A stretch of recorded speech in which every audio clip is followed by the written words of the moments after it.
ஏனுங்க இன்னைக்கு சூப்பரான டிஷ்ஷோட தாங்க வந்திருக்கிறேன். மதுரை ஸ்டைல் மட்டன் வறுவல். இதுக்கு பார்த்தீங்கன்னா, நம்ம எந்த கடை மசாலாவும் தேவையில்லைங்க. நம்மளே ஒரு சூப்பரான மசாலா அரைக்க போகிறோம். வாங்க ஃபஸ்ட்டு அத ரெடி பண்ணிடலாம். முதல்ல ஒரு இரும்பு கடாயில மேலே மென்ஷன் பண்ணியிருக்கிற எல்லா பொருளையும் போட்டு சிம்மிலேயே வச்சு நல்லா வறுத்து ஆற வச்சு அரைச்சி எடுத்து வச்சுக்கோங்க.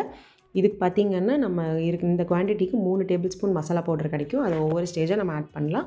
இதுக்கு 1/2 கிலோ மட்டன் எடுக்க போகிறேங்க. அதை வந்து ஒரு 6 விசில் விட்டு முன்னாடியே வேக வச்சு எடுத்து இந்த மசாலா பவுட்ரு ஒரு ஸ்பூன் போட்டு மேரினேட் பண்ணி எடுத்து வச்சுக்கோங்க.